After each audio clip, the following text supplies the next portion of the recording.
이제 우리 비정규직 정규직 얘기하다가 노사정 대타협이 필요하다 이런 얘기 나왔습니다. 그런데 불평등 해소 차원에서 보면 우리가 OECD 평균 수준까지만 간다고 치더라도 조세 부담률은 높아져야 하고 복지 수준도 높아져야 하는 건 정답 아닙니까? 네, 예. 세금도 늘려야 하고 복지 체계도 더 촘촘히 그리고 또 고도화시켜야 되는 게 우리 과제란 말이죠. 그런데 그 숱한 논쟁과 논란 끝에 겨우 지난해 연말에 한 거는 초고소득자 소득세 조금, 대기업, 초대기업 법인세 조금, 그거 조금 하고 말았습니다. 그죠? 네, 예. 그거 갖고 되겠습니까? 그래서 저는 이제 이 측면에서 예. 이른바 어떤 그런 형평과세 같은 것들이 좀 필요하다고 생각을 좀 하고 있습니다. 그 사실 우리 이제 전체적인 인구 구성을 보면 소득 하위 40%까지는 사실 소득세가 없습니다. 없죠. 예, 예. 그래서 일단 이 42%는 논외로 한다 하더라도 예. 나머지 60%에 대해서 좀 우리가 보편 증세라고 얘기하잖아요. 좀 보편 증세. 그러니까 자신의 소득에 따라서 적절하게 좀 증세하는 그런 좀 전향적인 정책들이 좀 필요할 것 같습니다. 그렇죠. 이제 그 까닭은 이제 저는 뭐 이것을 사회의 지속 가능성과 이제 경제의 지속 가능성이라는 말로 이야기하곤 했는데요. 현재 우리 사회에 진행되는 여러 흐름들을 보면 이 사실상 우리 사회가 좀 사회적 측면에서는 좀 지속 불가능한 지점으로 좀 다가서고 있습니다. 예. 뭐 가장 대표적인 것이 우리 그 하층 계급의 빈곤의 문제라든지 뭐 이런 문제들이잖아요. 또 저출산 고령화도 마찬가지죠. 예. 근데 이제 문제는 이러한 사회적 지속 가능성을 해결하기 위해서는 가장 중요한 것은 사실 두 가지입니다. 하나는 시장 안에서의 노동 정책과 그다음에 시장 밖에서의 복지 정책이죠. 그렇죠. 예. 근데 이 복지 정책 다시 말씀드리자면 사회정책을 추진하기 위해서는 막대한 세원들이 필요합니다. 그럽니다. 다시 말씀드리자면 이 막대한 세원을 위해서 우리가 선거 때마다 늘 토론되는 것이 대부분의 후보들이 다 이 증세 없이 복지 없다라는 걸 주장을 하고 증세에 대한 약속들을 하게 됩니다. 대다수 후보들이. 그러면 이 증세가 구체화돼야 사실상 경제도 지속 가능해지는 것입니다. 그렇죠. 예. 그래서 어떤 사회의 지속 가능성과 경제의 지속 가능성의 어떤 균형을 찾아야 한다. 네. 예, 다시 말씀드리자면 복지 정책과 재정 정책이 함께 가야 되는 것이지. 그렇죠. 이게 함께 균형을 이루어야 되는 것이지. 어느 하나만 일방적으로 저는 강조할 수 없다고 생각을 하고 있습니다. 예. 결국 복지 정책의 문제는 다름 아닌 재정 정책의 문제이기 때문에 전체적인 조세 정책, 그러니까 재정 정책을 좀 재설계할 필요가 있다는 생각을 좀 가지고 있고요. 그렇죠. 예, 그래서 어느 정도 생활이 되시는 이 상위 60% 분들에게는 물론 뭐 당연히 이 초고소득자와 어떤 초대기업에 대한 지난 연말에 있었던 아까 말씀하셨던 증세는 뭐 당연히 불가피한 것이죠. 여기에 더해서 이 나머지 60%에 속하는 어떤 뭐 기업이든 개인이든 좀 일정한 좀 증세가 필요하지 않냐는 생각을 좀 가지고 있고요. 그래서 좀 여기에 대한 사회적 합의를 좀 만들어내는 것이 매우 중요한 과제인 것 같습니다. 저는 이게 정치의 역할이지 않겠습니까? 그렇죠. 그러니까 사회도 지속 가능하게 하고 사실 경제도 지속 가능하게 해야 되는 것이죠. 여기서 사회의 지속 가능성과 경제의 지속 가능성 사이에 적절한 균형점을 찾아야 한다. 좀 뭐 이런 어떤 정치의 역할을 뭐 정부나 어떤 그런 국회의 역할을 좀 강조해서 말씀드리고 싶습니다. 바로 김호기 교수님이 이제 그 말씀 하시라고 제가 예상을 해서 아까 이 노동정책에서의 노사정 대타협과 좀 묶어보려고 지금 이 질문까지 드린 겁니다. 우리 사회의 사회경제적 지속가능성을 위해서 대폭적인 증세는 불가피하다. 여기에 대해서 폭넓은 사회적 합의를 끌어내야 한다. 근데 그것을 할 곳은 정치밖에 없다. 그거 아니겠습니까? 근데 지난해도 국회에서 그렇게 격렬한 토론과 싸움 끝에 결국은 그 찔끔의 증세밖에 합의를 못했거든요. 자, 이제 다 뭉뚱그려서 노동정책이건 복지정책이건 재정정책이건 우린 지금 절체절명의 순간에 와 있습니다. 그리고 노사정 대타협이건 사회적 대타협이건 정치적 대합이건 간에 뭔가 우리는 합의를 해야 합니다. 그죠? 근데 그게 보이시나요? 전 그게 좀 암담해서요. 그래서 이제 우리가 그러니까 협치의 중요성을 계속 협치. 얘기를 하고 예. 있잖아요. 예. 그러니까 정치라고 하는 것에 부여된 아주 고유한 다른 영역하고 이 구별되는 이제 특징 혹은 역할이라고 하는 것이 이제 국민들을 대표해서 사실 합의를 이끌어내라는 거잖아요. 그렇죠. 예. 근데 이제 합의를 이끌어내기 위해선 협치가 좀 활성화돼야 되는데 예. 이게 좀 여전히 우리 사회에서는 좀 우리 정치에서는 좀 잘 이루어지지 않는 것 같아요. 그러니까요. 예. 그래서 참 뭐 안타깝습니다. 예. 결국 이제 문제는 사실 이렇게 볼 수 있습니다. 문제는 이 불평등과 저성장이죠. 네. 근데 이 불평등과 저성장을 하기 위해서 역시 문제는 정치죠. 예, 정치이죠. 예. 그래서 그리고 정치의 예. 길은 협치로 가라는 거고. 예, 가라는 것이죠. 그리고 그 협치의 길로 가기 위해서 이미 던져져 있는 숙제가 선거제도 개편, 권력구조 개혁, 네. 개헌과 선거제도 개편이라고 하는 과제가 이미 또 던져져 있지 않습니까? 그렇죠. 예. 그런데 또 그 두 주제를 놓고 정치권은 협치는커녕 더 극한 갈등을 보이잖아요. 예. 이걸 어떻게 풉니까? 그러게 말입니다. 예, 그래서 우리가 이제 흔히 우리 정 교수님도 잘 아시다시피 우리가 이제 정파적 이익, 국가적 이익이 이렇게 나누잖아요. 네. 예, 근데 모든 이슈들을 저는 다 국가적 이익으로 환원시킬 수는 없다고 봅니다. 어떤 이슈들은 분명 정파적인 성격을 강하게 가지고 있죠. 그러나 방금 전에 저희가 이야기 나눴던 불평등 문제든 저성장 문제든 노동정책이든 복지정책이든 이거는 사실상 국가적 이익에 관계된 문제거든요. 그렇죠. 그러기 위해선 나의 의견을 100% 관철하려고 한다기보다는 한 75% 정도 정도 좀 이렇게 그 이익을 좀 관철할 수 있는 그런 좀 태도들이 필요한데 이제 그런 어떤 정말 좀 수사적으로 말씀드리자면 정치적인 상상력들이 여전히 우리 정치권은 좀 부족한 것 같아요. 네. 오랫동안 정치 문제를 우리 지켜봐오신 정 교수님도 그런 아쉬움을 좀 당연히 갖고 계실 거라고 생각합니다. 아쉬운 정도가 아니라 이건 정말 지금 아니면 기회가 없을 텐데 이 과제를 못 해내면 정말 이 나라의 미래가 없는데 하는 그런 절박함을 갖고 있는데요. 또 한 가지 중요한 것은 지금 아까 말씀하신 노동정책, 복지정책, 재정정책에는 필연적으로 기득권을 가진 세력들의 저항이 따르게 마련 아니겠습니까? 그리고 그 기득권을 가진 세력들의 저항이 정치 권력을 통해서 또 극심하게 강력하게 표출되는 것 또한 현실 아니겠습니까? 예. 이걸 어떻게 합니까? 이건 단순히 협치만 갖고 안 되는 거지 않습니까? 이제 그 부분에 대해서 저는 좀 설득이 필요하다고 생각을 하고 있습니다. 예. 그러니까 좀 말씀드리기는 좀 쉬운 주제는 아닙니다만, 적어도 기득권이라고 생각되는 사회적 상층에 우리가 이 노블리스 오블리제라고 얘기하잖아요.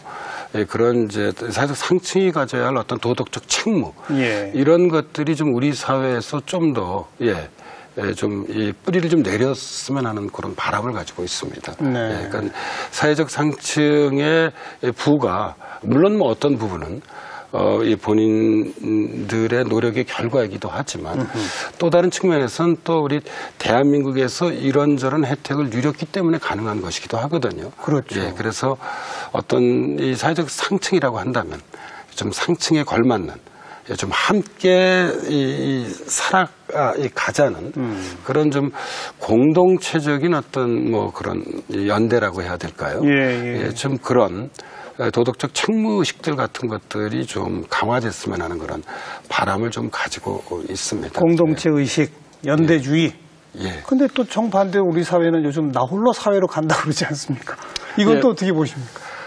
이제 그거는 이제 좀 다른 그런 이 측면인데요. 물론 맥락은 좀 다릅니다. 맥락은 좀 다르긴 한데요. 그러니까 우리가 생각했던 것처럼 우리가 이제 이런저런 조사 결과들을 보면 우리나라가 그렇게 이 공동체적 사회는 좀 아닌 것 같습니다. 예.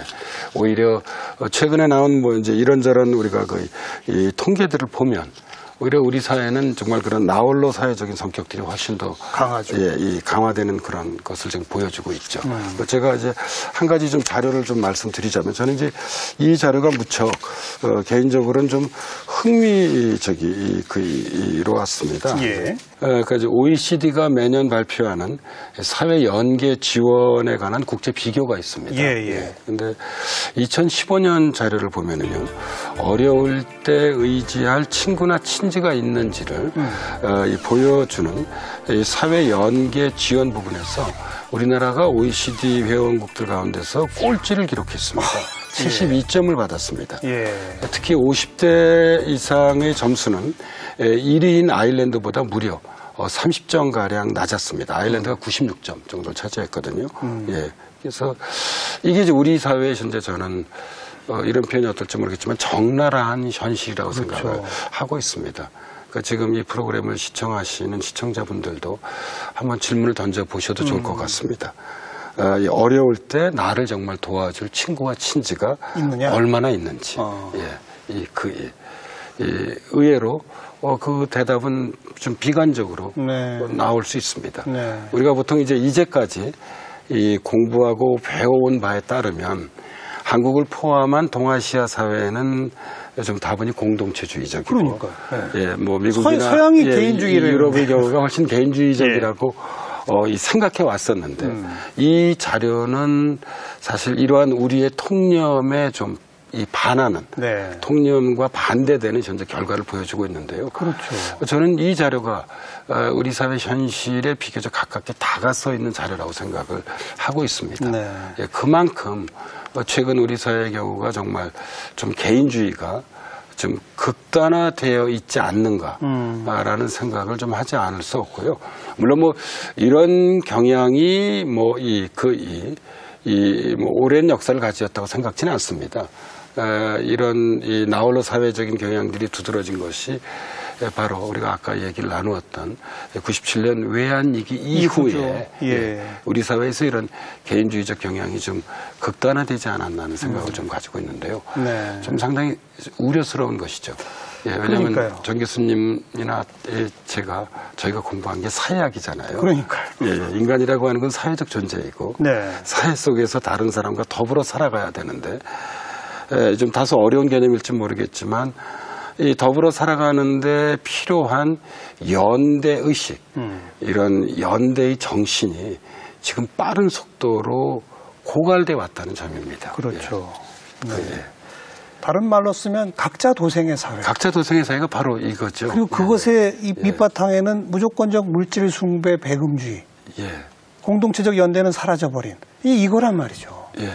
오늘 우리 김 교수님하고 나눈 이 건드린 주제들 하나하나가 다 어마어마한 주제들입니다, 사실. 그렇습니다. 우리 노동시장, 우리 재정 문제, 우리 복지체계 문제, 우리 경제 구조의 혁신 문제, 이 모든 게 다 연결되어 있는 거고요. 또 이걸 풀기 위해서라도 사회적 합의 뭐 등등의 정치적 합의가 필요하고 정치권의 역할이 중요하다고 했는데 정치권은 정치권에 던져진 숙제마저도 지금 못 풀고 있다. 지금 우리가 여기까지 온 거 아니겠습니까? 국민들이 계속 관심받고 이거 해야 합니다. 우리 사회 지금 절체절명의 순간입니다. 꼭 해내십시오 하면 될까요? 글쎄요, 저는 그게 그런 이제 압박은 그러니까 정치사회 밖에서 그런 압박은 계속 이루어져 왔던 것 같아요. 해야죠, 그리고. 그런데 이제 대체적으로 이제 이에 대해서 정치권이 제대로 대응하지 못했던 것으로 보이고요. 저는 이제 바로 이 지점에서 최근에 우리가 직접 민주주의가 활성화돼 왔잖아요. 가장 대표적으로 꼽을 수 있는 것이 공론화위원회 활동이나 아니면 이제 국민청원제도죠. 그렇죠. 그러니까 사실 이 제도들은 어떻게 보면 이제 이 기성 정치권을 좀 우회하는 제도들이잖아요. 그 국민 다수가 자신들의 요구를 정부에 직접 아무튼 그 관철시키려고 하는 것들인데요. 저는 이런 직접 민주주의 제도들이 계속 더 활성화될 것으로 보입니다. 이게 뭐 조금 더 나아가게 되면 이 국민 소환 제도를 포함해서 아니면 국민 발안 제도라든지 다양한 형태의 어떤 직접 민주주의 제도가 정치권이 계속 이렇게 국민들의 정치사회적 혹은 경제적 의사를 대표하지 않는다면 강화될 것으로 좀 보입니다. 네. 예. 아무리 요구해도 정치권이 응답하지 않으면 좋아 우리가 직접 할게 뭐 이렇게 되는 거 아니겠습니까? 예. 그 청와대에 이제 국민청원을 하는 거죠. 그러니까요. 예. 그리고 더 나아가서는 이제 선거도 다가오고 또 2년 있으면 총선도 또 있고 응답 안 하면 선거 때 또 국민들이 심판하는 거 아니겠습니까? 예. 근데 이제 좀 갈수록 좀 나아졌으면 좋겠어요. 아, 물론이죠. 예, 예. 뭐 비약적 발전은 아니라 하더라도 이 오늘날 전지구적으로 볼 때 그 어떤 나라 정치 사회든 그러니까 정치권이든 다 대표성의 위기를 겪고 있습니다. 네. 근데 우리 사회 같은 경우에서는 현재 이런 대표성의 위기가 좀 다른 나라와 비교해 볼 때 유독 두드러지는 것 같아요. 예.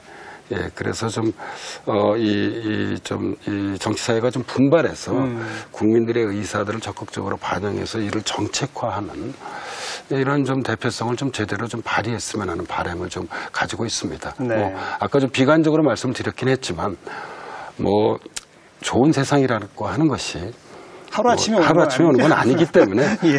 그냥 뭐 이제 끝없이 요구하고 끝없이 압박하고 네. 끝없이 직접 행동을 통해서 무엇인가 보여주는 그렇죠. 뭐 그게 우리의 이지에 앞선 우리 인류의 역사적 경험이 보여주고 있듯이 어떤 민주주의의 어떤 그런 발전의 역사를 이루어온 것 같습니다. 네. 그 응답하라 정치권이고요. 예. 응답하기를 또 기대하고 조금씩 할 거라고 또 희망도 가져보고 예, 네. 하지만 영 응답 안 하면 좋다 두고 봐라 뭐 이렇게까지 가야 되는 거겠죠 아무래도. 그렇죠. 네.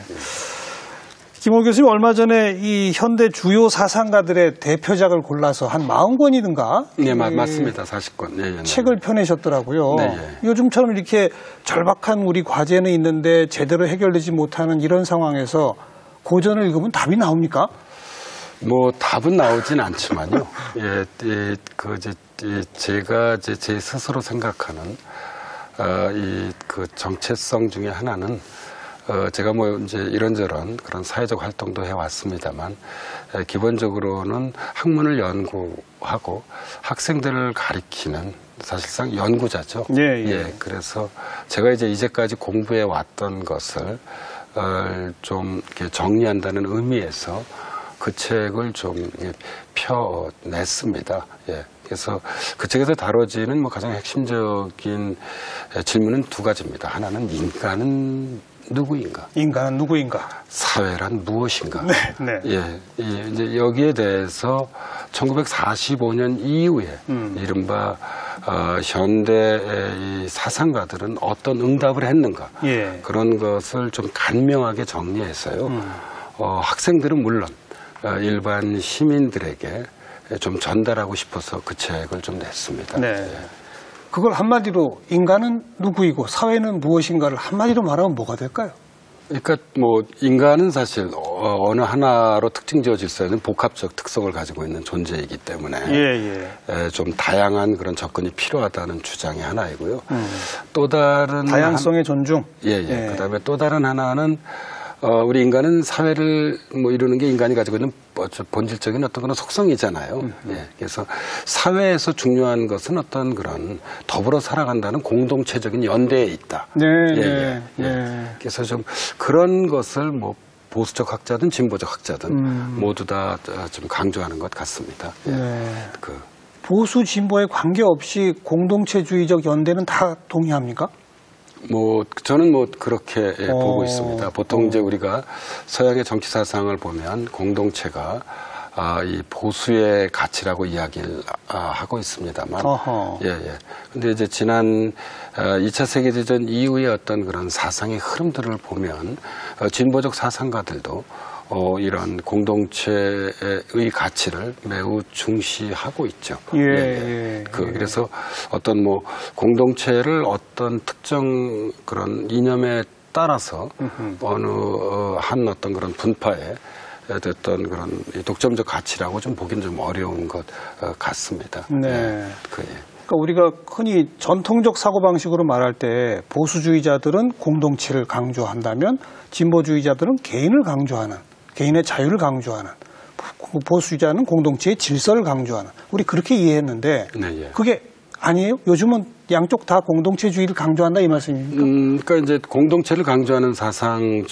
가들 중에서 소위 이제 진보적 공동체주의자들이 있습니다. 네, 예, 네. 예. 예를 들자면 미국의 정치 철학자인 마이클 월저나 아니면 이제 제가 제 책에서 다루고 있는 뭐 위리겐 하버마스의 경우도 마찬가지죠. 그러니까 이제 하버마스를 관통하고 있는 핵심적인 두 개의 가치는 자율과 연대죠. 자율과 연대. 예, 우리가 이제 결코 양도할 수 없는 개인의 자유도 중요하지만 또 다른 하나는 다른 사람과 함께 더불어 살아가는 우리가 영어로는 솔리데리티라고 그러잖아요. 연대의 가치도 이런 자율성 못지않게 중요한 것이죠. 네, 예, 네. 원래 우리 인간이라고 하는 존재는 물론 뭐 혼자도 잘 살아가는 존재이지만 이 다른 사람과 더불어 살아가게 될 때 좀 더 많은 행복을 느낄 수 있는 것 아닌가요? 그렇죠. 행복이라고 하는 것이 우리 삶의 어떤 궁극적 목표 중에 하나라고 한다면요. 네, 네. 이 점에 있어서 저는 공동체적인 연대라고 하는 것은 어떤 그런 보수대 진보 혹은 좌파대 우파 이런 좀 이념적인 구분에 좀 이렇게 환원시킬 수 없는 대단히 중요한 어떤 그런 가치라고 생각을 하고 있습니다. 말씀 듣다 보니까 또 하나 저는 우리 사회가 좀 암담해지는 게 지금 주요 사상가들의 생각은 우리 김 교수님의 해석에 의하면 개인의 복합성과 다양성은 존중되어야 한다. 동시에 사회는 공동체주의적 연대를 만들어낼 수 있어야 한다. 이런 거 아니겠습니까? 네, 예. 근데 지금 우리 사회는 공동체주의적 연대의식은 현격히 약화되고 있는 반면에 개인의 다양성을 존중해 주는 것도 없잖아요. 괜히 혈연지연 학연 이상한 것으로 엮어매는 식의 것들은 우리한테 또 너무 많은 거 아닙니까?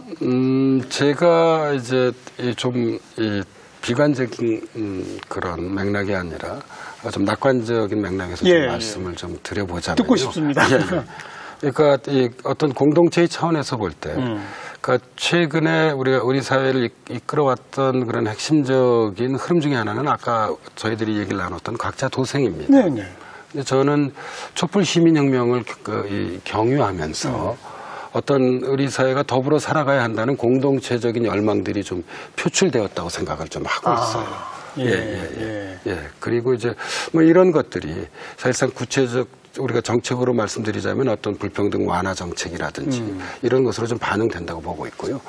그래서 뭐 우리가 첫 술에 배부를 수는 없지만 그러니까 적어도 이 대한민국을 새롭게 리셋하고 리빌딩 하는데 공동체적 가치가 더불어 살아가는 것이 대단히 중요하다는 어떤 그런 인식의 커다란 변화가 있다는 생각을 좀 갖고 있고요. 그다음에 다양성의 문제에 있어서도 이건 역시 좀 논란의 여지가 있기는 하지만 저는 이 부분에 대해서는 좀 젊은 세대들에게 희망을 걸고 있는 편입니다. 젊은 세대들은 그런 사회적 연대의식이 좀 더 생기고 있습니까? 아니요, 그러니까 다양성의 문제입니다. 다양성에서는. 왜냐하면 제가 이제 올해로 대학에서 학생들을 가르친 지 한 26년 정도 되는데요.